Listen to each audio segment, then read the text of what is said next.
Piala Dunia 2026 menjadi edisi pertama dengan 48 tim, 104 pertandingan dan digelar di 3 negara sekaligus, Amerika Serikat, Kanada, dan Meksiko. Timnas terbaik akan bertarung dan memperebutkan trofi berbalut emas 18 karat dari 11 Juni hingga 19 Juli 2026. Di luar potensi keuntungan besar FIFA, tentu ada yang harus berjuang lebih keras. Mereka tidak lain adalah para pemain. Pertanyaan di atas kertas, akankah format baru Piala Dunia 2026 menciptakan tontonan yang lebih menarik atau justru mengikis menu utama pesta sepak bola dunia, yakni persaingan menuju trofi ikonik? Sudah dari hasil evaluasi sebelumnya, yang memang harusnya harapannya bisa lebih baik untuk penyelenggaraan pertandingan Piala Dunia. Contohnya nomor 2 tuh, grappling dan blocking yang disikat habis itu. Ini kan dalam satu musim ini banyak sekali ya kejadian-kejadian. Pemain Arsenal jago-jago tuh. Tapi nggak hashtag Arteta out. Pemain Arsenal itu 15 pemain yang akan menyebar di 9 negara. Bayangin 9 negara itu punya kemampuan untuk melakukan hal yang sama. Lanjut Mas Gita. Ya, jadi ya ini sebenarnya tujuannya adalah 9 aturan baru ini bagaimana sejujur-jujurnya pertandingan itu, bahwa tidak boleh ada wasting time, tidak ada boleh protes yang berlebihan. Saya pikir kalau pertanyaan tadi apakah akan ada drama dan sebagainya, salah satunya adalah menutup mulut itu menerima kartu merah itu pasti akan sangat terjadi karena itu sudah kebiasaan pemain. Kemudian yang tadi Sabto bilang bahwa 1 menit di luar lapangan buat tim yang punya tactical approach sangat bagus itu sangat menguntungkan. Mereka 11 lawan 10 ya. Dan itu akan mengejutkan lawan yang dengan 10 pemain yang tidak siap untuk ditekan oleh pemain tim yang dengan 11 pemain itu. Oke, termasuk juga kalau kiper mengalami cedera itu pemain tidak boleh ke bangku cadangan untuk mendapatkan instruksi dari pelatih Betul. Oke. Nah, kita balik lagi soal format 48 tim nih, Mas Gita dan juga Mas Sabto. Di babak penyisihan itu berarti babak knockout akan dimulai dengan 32 besar, betul ya? Artinya selain juara dan runner up grup yang otomatis lolos, akan ada 8 tim peringkat 3 terbaik. Ini lebih menarikkah kalau pandangan Anda, Mas Sabto? Iya. Sangat menarik. Kalau berarti kan cuma ada berapa? 16 tim yang out ya.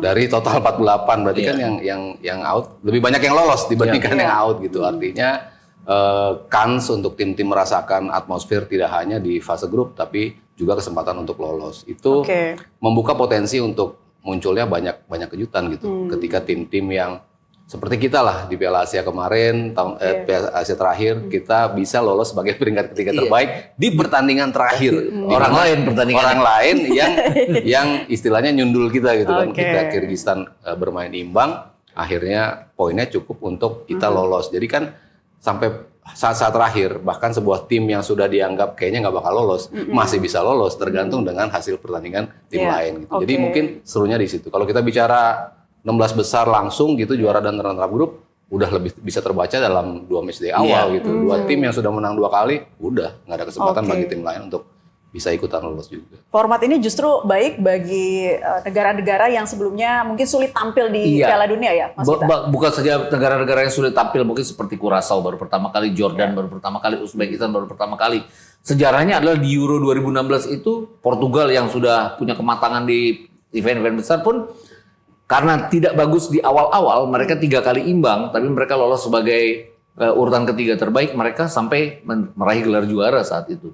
Artinya ini kesempatan bagi tim-tim yang nggak cepet panas, tapi terus mereka bisa memperbaiki permainan mereka di fase knockout, kemudian mereka jadi juara. Italia tahun 94 itu urutan ketiga terakhir di Piala Dunia yang lolos, itu dia bahkan sampai ke final, hanya kalah adu penalti di final lawan Brazil saat itu. Jadi ini kesempatan bagi negara, bukan saja negara-negara berkembang sepak bolanya, tapi negara-negara maju yang nggak cepet panas di awal-awal ini akan memanfaatkan situasi.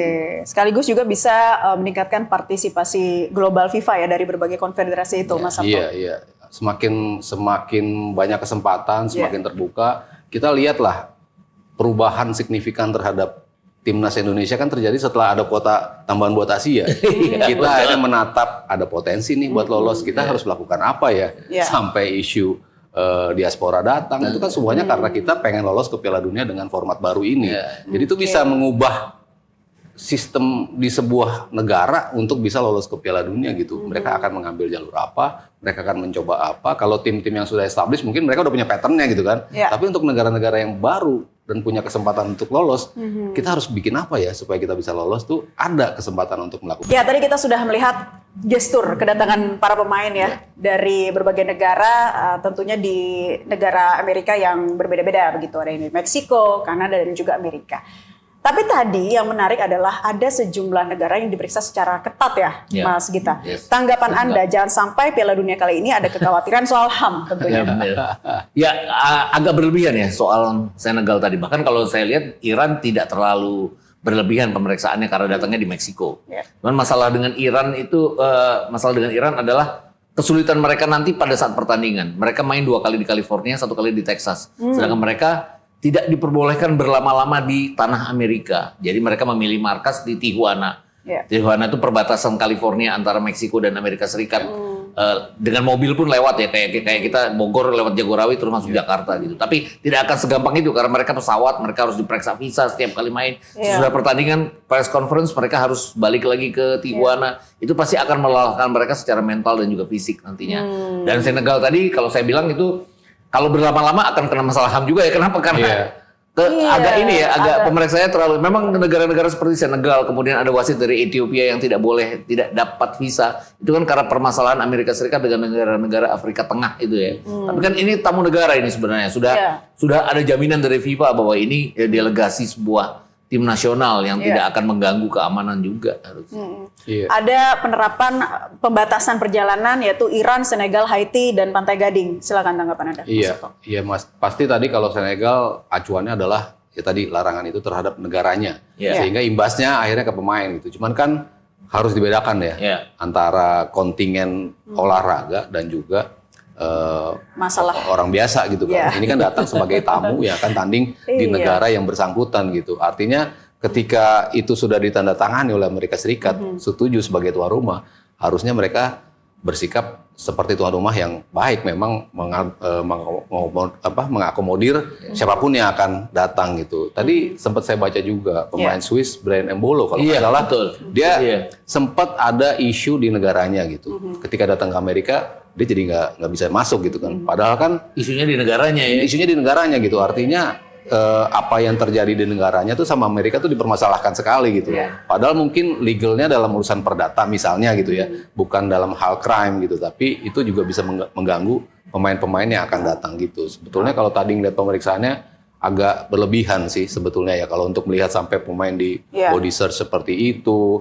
Lalu kemarin Uzbekistan juga ketika datang diteriakin jangan jauh-jauh dari koper gitu, disuruh mereka dikasarin lah seperti itu kan. Harusnya nggak seperti itu untuk event sekelas Piala Dunia. Hal-hal seperti ini yang menimbulkan kekhawatiran akan hilangnya nikmat dari Piala Dunia itu sendiri dan mempengaruhi psikologis pemain juga nggak sih, Mas Gita? Dan kasus seperti Brembolo tadi Swiss ya, itu kan sebenarnya pribadi ya bahwa dia pernah punya masalah. Tapi Amerika Serikat memang dikenal sebagai negara yang kita sulit mendapatkan visa kalau kita punya masalah. Dan masalah mereka kan dilihat dari semua aspek, bahkan dari sosial media sekarang. Saya punya satu teman yang anaknya sekolah di Amerika Serikat. Orang tuanya pada saat wisuda itu kesulitan masuk Amerika Serikat karena di sosial medianya dia berteman dengan seorang yang dianggap membahayakan Amerika Serikat gitu loh. Kan kita kalau misalnya saya berteman dengan Sabto, kan setiap Sabto posting saya like. Sabto sedang bermasalah, saya dianggap bermasalah juga karena menyukai apa yang apa yang diposting oleh Sabto. Dan ini karena mereka dari seluruh sosial media.